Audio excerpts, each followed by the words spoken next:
This short and sweet and painless, okay? So let me call upon my guests this afternoon, and here's how we're going to do it. So I'll only take one round of questions. I know innovators are right here, wanasemanga kwa ground vitu ni different. I will ensure the microphone comes to you, and then you ask your questions as well. Short and snappy. Are we on agreement? As many as of that opinion say aye. Aye.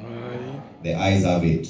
And I would like to thank the governor of Kiambu for coming up with a good idea, and together to thank the CS of ICT, who has been a great help to me. And my question goes to copy. We need to foster this by providing avenues for self-reliance and sustainability to our youth so they can achieve independence. We are championing this through the jkuat Fund, which is providing our youth with access to affordable credit to help them to start and grow their businesses. I'm proud to say that through the leadership of His Excellency the Governor of Kiambu, we are leading the way for the rest of the country. My message to the young innovators here is that no matter what career path you take, viewing life through an entrepreneurial lens will make you better equipped to discover and transform the way you work, live, and play. Take as much as opportunity as possible through this forum to learn and grow. Don't just sit on the information, act on it. Innovation is no longer an option that we can ease into, but a challenge that we must all continually embrace to ensure that we always rise above what could be a paralyzing disruption. Thank you all for believing and working with us. We look forward to a continued partnership in creating an enabling environment for the promotion and development of youth empowerment. Asanteni sana. As I leave, let me take this opportunity to introduce my fellow colleagues in cabinet. We have Waziri Goro Kangele, who is our Minister for Finance and Planning, Economic Planning. We also have Waziri Mr. Joseph Kamau, who is our Waziri for Agriculture, Asante. And we also have, I call him our latest, he's our mono, but no longer mono as such, Mr. Omwea David, who is our Minister of Trade, and we've been working in conjunction with him for this event. Asante sana. This kind of concept to lend to agriculture stockists who are getting some inputs from manufacturers on credit. And the period, the project was in Western Kenya. That was some time back. And when I did the evaluation, the default rate was 2%. 2%. It's actually not the rural and the poor people who default on their loans. It's other people. Therefore, if we can be able to make that comfort to the bank that you don't have to produce the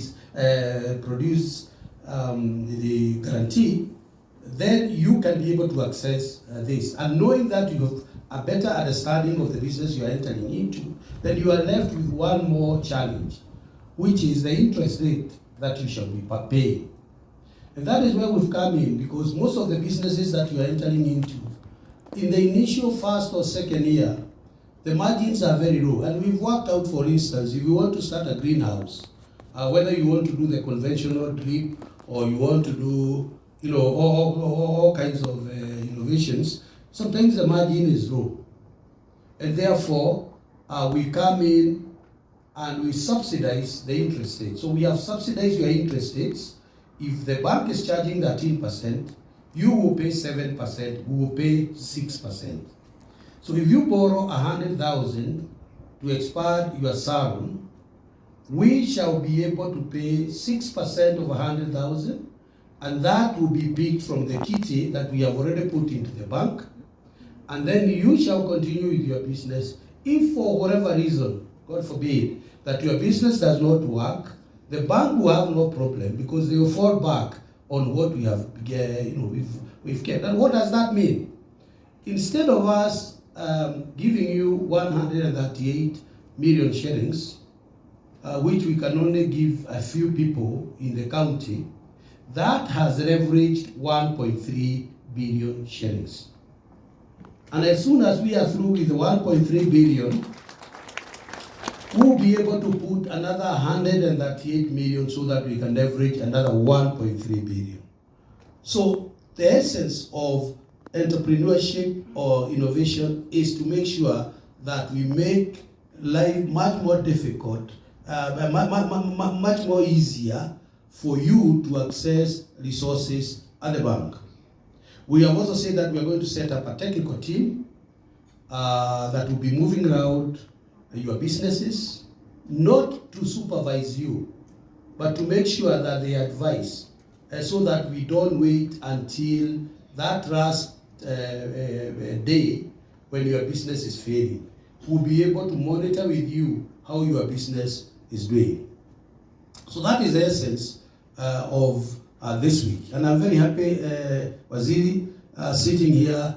I see some very young entrepreneurs who have come in.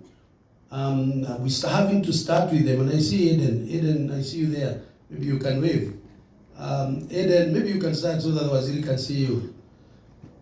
Eden Mohammed, we have worked together. We have even gone to some development partners, and he has specialized in what is now called the black soldier fry. He has a unit here, and he has gotten investments from outside, starting from very low. And he is now able, he can tell us that story, he is now able to subcontract, outgrowers, other people who are doing black soldier fry for. That's what we need. Ya mwisho nikimaliza.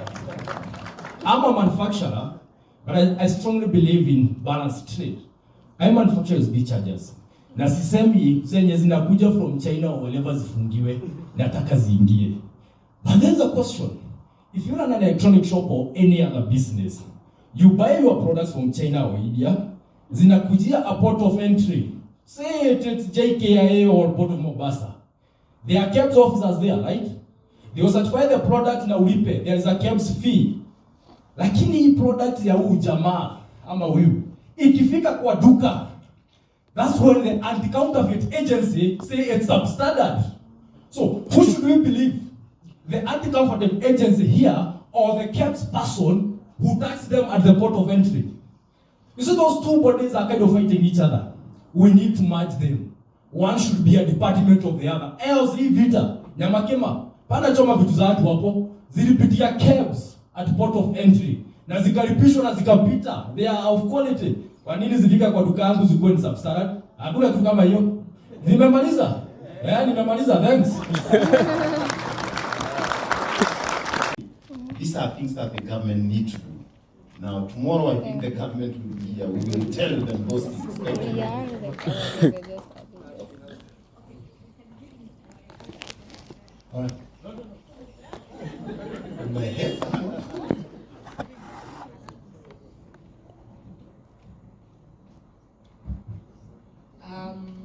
Bila kizungu nyingi, I hear you, and I appreciate the fact that you're very passionate about what you do.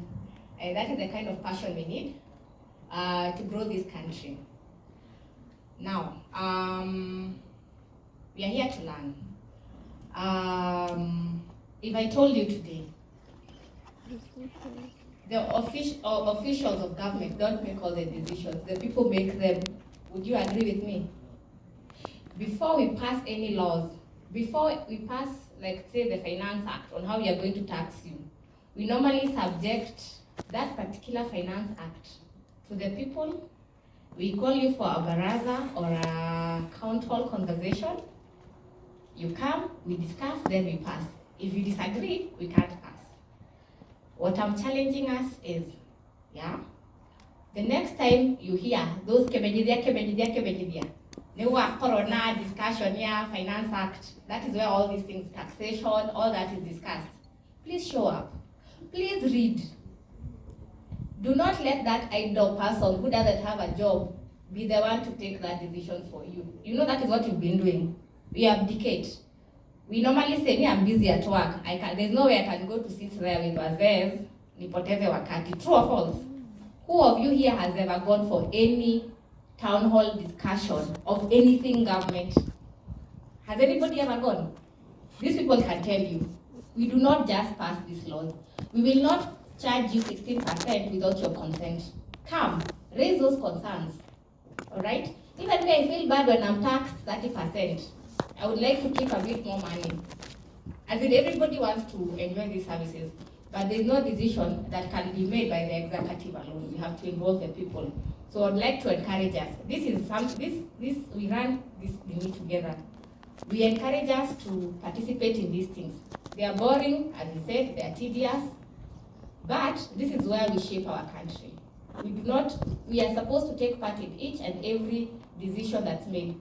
Because these decisions, when you let an idler go and make it for you, someone who didn't go to school, someone who cannot read the constitution, huyo ndiye anaenda kumekia decision. You are told to sign, you don't even know what you're signing. First read, usiseme nani alinisomea. Read, understand what it says. And most of these things are not as difficult as you want to believe. Especially if you are the one who is going to be wearing that shoe that pinches. Please participate. Let us run this country together. Let us be on the table. If you are called upon, let us agree to show up. Most of these things are in line with taxation. KRA will be here. I think they are the best placed. They are the to start saving today, and don't just put your money in the bank. Put it somewhere where it will be multiplying. Take advantage of compound interest, because if you start saving today, you will not be like your parents who are struggling with debts and they have to do what we call top-ups. They're actually caught up in a debt cycle. So you can avoid that by starting building your savings today. Thank you. Maybe I could hear from Amos before I take on Mary Doroge. I only have 2 secrets of how I run my life and how I run my business. Everything that has been said here, I apply, but I do it with the 2 secrets. Number 1 is old people.